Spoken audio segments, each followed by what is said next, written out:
Hi, Linny. Hi, Nancy. Welcome to episode 48 of the Front Porch Book Club. The Front Porch Book Club is a podcast that meets twice a month. We like to dig deep into the relationship between characters and the worlds they live in. Grab your book and iced tea and join us on the front porch.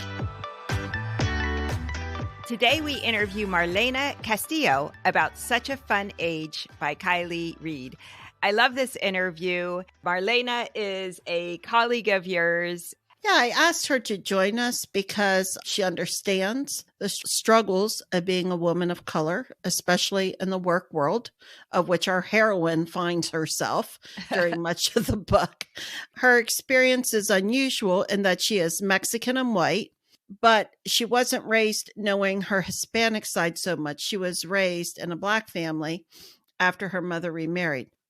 I asked her because we have shared a lot of stories over the years and perceptions and conversations. And I thought she would be a good person to bounce some of our thoughts on and give us some insight into Amira and the white people who she's interacting with. So I'm excited to hear what she has to say. Marlene is a licensed social worker. She works in mental health as a behavioral consultant and mobile therapist. She earned her master's degree of social work at Millersville University. She loves reading, cooking, and is a dog mom to 3 rescues. What's not to love? Come on. All right. Well, let's get to it then, Nance. All right. Welcome, Marlene, to the front porch. Thank you so much for having me. Well, we're so happy to have you with us. I hand-selected you because of our past discussions on a variety of different issues. Most are probably in this book. Today, we're talking about Kiley Reid's Such a Fun Age.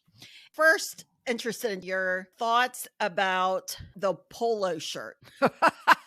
So the polo shirt, that was a weird one for me because Alex has very weird intentions at times, and it takes a while to see what those intentions are. And I do believe that that was one of her less intentions. I think that did start off innocently enough. Like, hey, you might get messy. Why don't you wear this? And then it turned into an expectation. It took time to grow into like a thing. What about her girlfriends? Whose girlfriends? Alexa's. You ladies had brought up the term Uncle Tom that was used in the book. Yeah.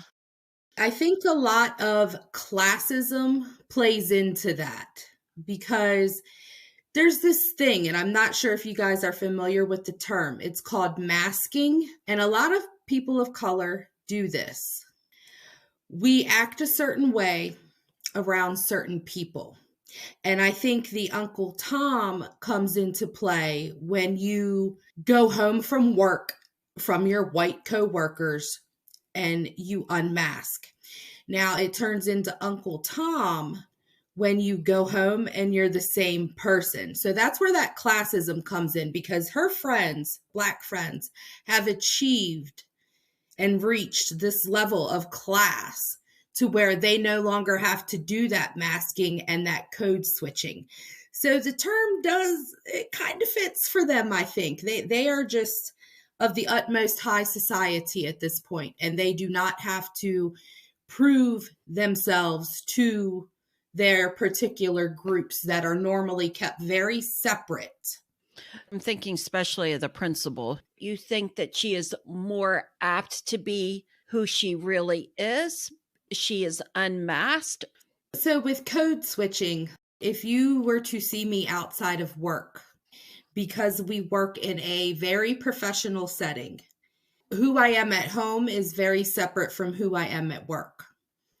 These women come home and they are the same person that they are at work. They have achieved this level of class. They're very fancy ladies, and that's at their job and at home. So there's no need to drop that mask. They are who they are. And so they're being authentically who they are. By contrast, Amira is definitely a completely different person with her girlfriends than she is when she's in Alexa's house. Different language, different style, different music. What was Alex getting out of it? Was this really for Amira's benefit? Which it was not, because she clearly stated she wanted to not have this broadcasted. She was working to move past it. Alex, who knows better than her, apparently, went on her behalf. Not really her behalf. It was more for her benefit, and spoke on an issue that was a non-issue to her. Let's get to that particular issue with the videotaping of the security guard that saw Amira in the posh grocery store. What struck you about Amira's reaction to that? Like, I don't want the tape. I'm not doing anything with it. Nobody do anything with it. Amira was working on herself throughout the book. She definitely had goals. They were not super detailed goals, but she had goals for herself. And this was just something that she wanted to move past. I definitely think it affected her more than was let on in the book. But that's what we do with trauma. We get over it in our own ways. And I think that's what she was doing with it. She wanted to move past it as quickly as possible and not let this be her defining moment, what made her. And unfortunately, neither her boss nor her boyfriend would let it go. They kept bringing it up to her, and she kept trying to shut them down, but they would not be shut down. Did you guys catch in the book, Kiley and Amira have a conversation? It seems like maybe it's going to be the final conversation about this tape. And Amira says, look, I cannot talk about this anymore. I've made my decision. And I think she maybe even says, like, we can't be together if you're going to keep bringing this up. And he says, oh, okay, I didn't understand. And then 3 sentences later, he talks about it again. I mean, he just cannot let it go. That's another white savior moment. I think I know what is best for you. Yes, definitely. Both Kiley and Alex thought they knew what was best for. Actually, everyone in the book seemed to think that they knew what was better for Amira than Amira knew for herself, didn't they?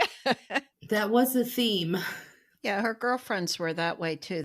Everybody wanted to help her in some ways and wanted her to be successful. She wasn't sure what that meant, except for she needed health insurance. And she just needed more time to simmer, I think, and try to figure out what her passions were and where she wanted to go, who she wanted to be, where she wanted to work. And people around her really weren't comfortable with her pace of figuring that out for herself. Before we started recording, Marlene, you mentioned that you had to put the book down a couple times. So tell us your overall reaction to the book and that experience for you. Some of the actions of the characters, Alex and Kiley, taking someone's choices away, trying to form their thoughts on what they should be doing. It's really taking away that autonomy of her. It made me mad. I'm not going to lie. It made me very mad. And yet, Amira herself never really worked up a head of steam. Or do you think she did and it was just something that she suppressed? Yeah, like she didn't really get that mad. I mean, she broke up with him. But then the end, though, it's like this girl was playing the very long game, because the way she broke up, the way she quit, just beautiful. She really saw it through to the end, and she made herself known at the end. So I think she was playing the long game. I think we do that. It builds, we gloss over things. It builds, we gloss over it. And then when we hit our breaking point, oh boy, did she. She did. We were all cheering her on too. She went out very big. Yeah, Yes, she she did. was a shooting star, all right. Yeah, that also might be something that a lot of us as women do. Like we kind of just want to not make waves and we just want to roll along. But finally, when push comes to shove, it's like, okay, now I'm taking action. I'm taking everybody out with me on the way too. Right. That was a great part of the book, actually. Now, I'm interested in backtracking here a little bit to Kelly. He's dating a lot of Black girls his whole life, and he surrounds himself with mostly his friends being African American too. He's definitely immersed, it seems like, in the culture, but he seems like he's preferring them as girlfriend and as friends as well. He's definitely seeking some type of acceptance. And I don't really know. Is he trying to prove it to himself, or is he trying to prove it to other people? Because I think that was another big deal in the book throughout a lot of the main characters. They were very caught up on not what they thought about themselves, but what other people thought about them. And with Kelly, well, both of them actually, it started in high school. What are other people's perceptions of me, and how do I make myself look good? Yeah, I thought one of the most telling comments that Kelly makes in the book is that he just wanted to be cool too. He was like, the coolest kids in our high school were the Black kids. Of course, I wanted to be their friends. Everybody wanted to be their friends. They were popular, they were athletes. Yeah, exactly. What is the deal with Kelly only dating Black girls and then interacting with them in the same way? Amira runs into him a couple years later and he's using the same terminology, like calling her Miss. It started at that young age and just seeking acceptance. And now it's taken over. It's his personality now. He's put in too much time to give up now and to backtrack. He's going to see this through to the end to, again, prove I'm not like that. This is the real me. What about Kelly got under your skin? I know you ladies had touched on your last podcast, Nance. I think you used the word delusional. I don't know if it's so much delusion as it is denial. These two were in such denial of their intentions, their actions, the consequences of their actions, and just constantly seeking that validation from someone else's perspective. Yeah. I went back and forth, and maybe you guys caught onto this earlier than I did. But at first I thought he seems like a really great guy. And it's like the deeper and deeper and deeper you got into him and the more you knew about him, suddenly the facade started chipping off a little bit. And you're like, wait, what's going on with that? And why would he say that to her? But then he would seem like a really nice guy again. And it was confusing. So I definitely understood why Amira stayed with him. I love how the author even gives us some of Amira's internal thoughts about Kelly and, well, maybe I should break up with him. No, I'll stay with him, because he was a confusing character in a lot of ways. You really weren't sure where he was coming from. It definitely took a while to see, because I did go with the back and forth. She was so happy. It was going well. It was the first grown-up relationship that they had. I know she had mentioned that in the book. She was just so proud of how easygoing it was. It took a while, a lot of questioning and back and forth what his true intentions were. What do you think led up to the final breakup then?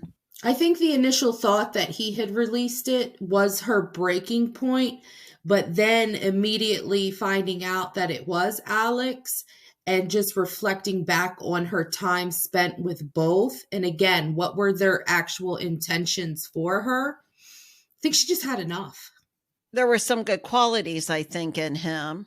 And I think he was a good boyfriend. There was a lot of back and forth between Alex and Kelly. And I remember Amira stating, she's like, it's like you two are still obsessed in dating. This all happened in high school. They were trying to prove who's the most trustworthy. They were in a serious fight for her affection and attention and dedication.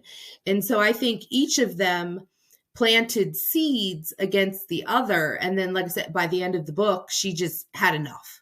She was tired of the back and forth, and we were done here. We're done. Yeah, like maybe even one on their own could have been tolerable, but to be a part of that triangle, she is like, I'm out. You two can just continue to figure that out between the two of you. I don't have to be a part of that. Leave me out of this. Thank you very much. Exactly. We thought one of the really funny things about Such a Fun Age was that it's such a satire of people who think they're woke.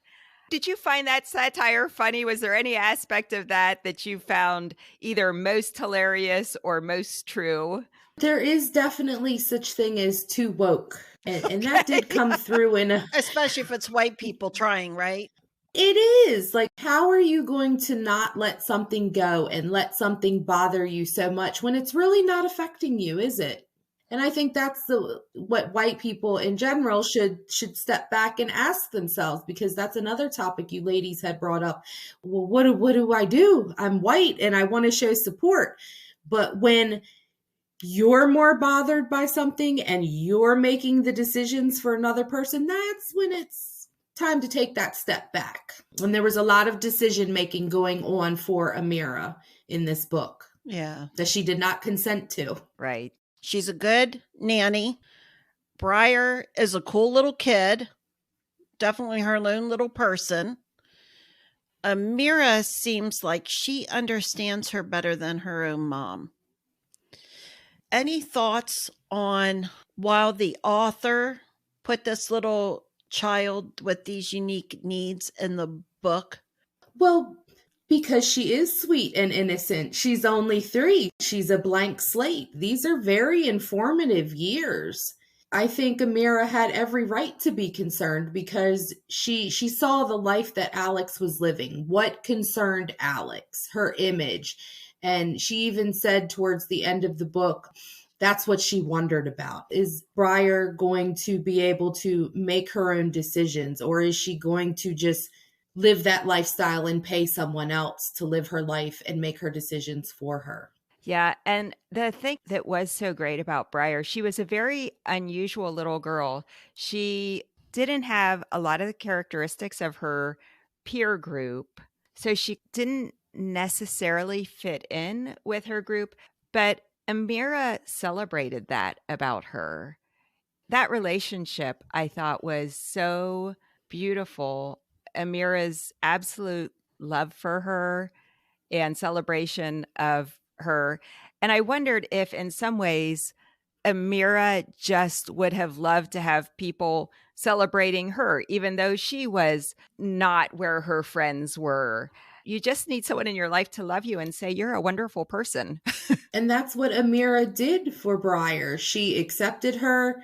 She showed interest in her first and foremost, and she encouraged her in a way that, yes, Amira's friends should have been doing for her, but she did. She took on a very serious motherly role for her. She wanted her to be her own person and embrace all of her little personality quirks and not be so concerned with image and fitting in and doing what she should be doing. Yeah, I thought that was a beautiful relationship. Yeah, it was probably the most healthy relationship compared to a lot of the other ones.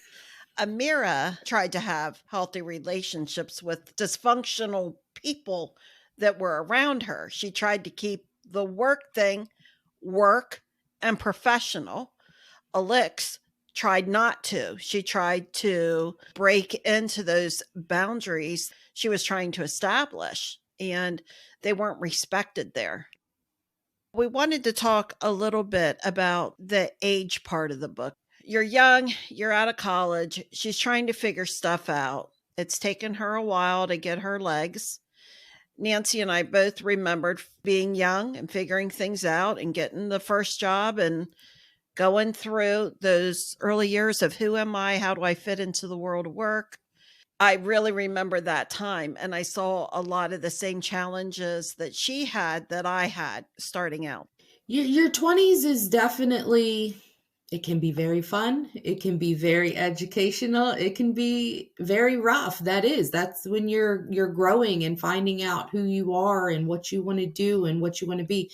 That's when you're making your contacts. So her friends just so happened to figure out a little bit faster. But she, like I said, she had her goals. She had things that she wanted to accomplish. I don't think she was doing bad by any means being a 25-year-old. I think she felt the pressure of the health insurance, of course, but she seemed content enough in her life and what she had and seemed happy to some extent with that. What did we not ask you, or an aspect of the book that you want to talk about? I think what really set me off was the obsessiveness. It turned so quick for Alex. We were talking about the boundary setting and the boundary crossing. This honeymoon infatuation phase should have been happened. If you're going to hire somebody and let somebody into your house and home and take care of your child, we should have already had this phase to get to know you and what do you like? What are your interests? What are your goals? This should have happened a long time ago. And again, I think you ladies touched on this on your prior episode. Nobody was concerned with her until this incident. And then everyone clamored, what can I get out of this? Very much so Alex. That was when her obsession began with her. That's when she really crossed those boundaries and tried to integrate herself into her life in a way that she shouldn't have. So where would we be if this incident never happened? Obviously, we wouldn't have a fantastic book because that was the point of the whole book. But how would this have played out if she kept her job, everything stayed quiet? Would anybody have went through this? No, because I think she would have stayed largely invisible to Alex, who would have just continued to know her as the person who comes in and does something with Briar, who really knows what, but takes Briar off her hands. Kelly would never have noticed her. He was at the bougie grocery store. He would have gotten his groceries and been on his way. I agree. That inciting incident is so explosive because suddenly people are seeing Amira as a means to an end. She now is symbolizing or standing for something that they are so anxious to stand for too, that they are trampling over her in order to be seen like somehow as some righteous people or something. It's incredible. Very, very offensive. And again, with the white savior complex, to go against someone's wishes, I know better than you about your experience is just absolutely infuriating. And again, it wasn't even for Amira's benefit. Alex panicked and needed to pull something out of her behind because she was late on her book deal. And her husband had said something on air that had resulted in a lot of people believing he was a racist too. So for her, killed a lot of birds with the one stone of basically offering up Amira as the symbol that she was this wonderful person. Sacrificial lamb. There you go. When you have to work that hard to prove to yourself and the people around you that you're not racist, I'm going to make a stretch and say you might be a little bit racist. Because I think part of that is you are not seeing that person as an individual. You are seeing that person as a race the definition of racist. Nobody is seeing Amira as a person. They seem to really be interacting with her as her race, but that they are somehow helping to support her or love her because of her race. It's messed up. They're more offended than she was, and they will just not let this go. Are you going to recommend this book to anybody? And who do you think would enjoy the book the most? I think it would depend on the person's interpretation of the book, if it would benefit them or not. It can be just a good book. It can be an eye-opening book. It can be a book that can lead you to self-reflection. If you are a white person, like, what am I doing? How am I coming off? If you are a person of color, it could lead you to wanting to stand up for yourself a little bit more and speak out about microaggressions, or, this was a lot more than a microaggression, but it would be good for anyone, but it depends on what they're going to take away from it. Do you think it would be possible to read this book without understanding the satire that Kiley Reid has definitely threaded through the whole thing? If you're a person that thinks like Kelly or Alex, I think it would gloss right over them. Yeah, I think you're right. I think some of that satire might go over the head of some people. The ones that are in denial of their actions. Yes, I do. Mm-hmm. They might see Alex and Kelly as like really great people. They just wanted what was best for her. Right. What's wrong with that? Yeah. I appreciate your stopping by our front porch and opening up the dialogue for us to talk about these things. Meeting my sister. It was so nice to meet you, Marlene. It was nice to meet you, and I'm so glad you had me on the show, because I had a lot to say about this book. I knew you would. Bye-bye. Bye-bye. Bye. Well, Lenny, I love that interview with Marlene. I loved her insights.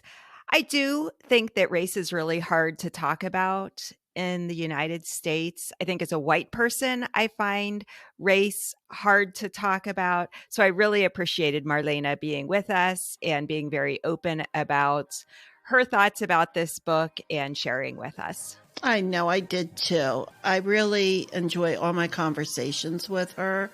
And I'm thinking we'll probably continue to talk about Alex and Kelly. I hope that I find other people to talk to about this book, because I think there's a lot there. And a half hour, I think we could have gone an hour and a half on this and gotten into some deeper issues and discussions than we were able to do in a half hour. Yeah, that's a really good point. I am definitely going to look for people who have read this book too and have some more conversations. I'm really interested in hearing what other people thought about the book and the characters. They're very complex characters. Oh, yeah, I loved it. Okay. Well, next month on our front porch, we're going to be talking about a man called Uva. And if that doesn't sound familiar, it's Tom Hanks' new movie was made out of this book. Yeah. But the book was written by Frederick Bachman. I have already read this book. I did really enjoy this book, and I'm interested in talking to you about it. Great. And the Tom Hanks movie is called A Man Called Otto. Yeah, because who knows Uva? Like, come on. Thanks for listening. Our website is frontporchbookclub.com. Our episodes come out twice a month on the first and third Wednesdays of every month. All right, Lenny. See you next time. Thanks, Nance. Take care. Bye-bye. Bye.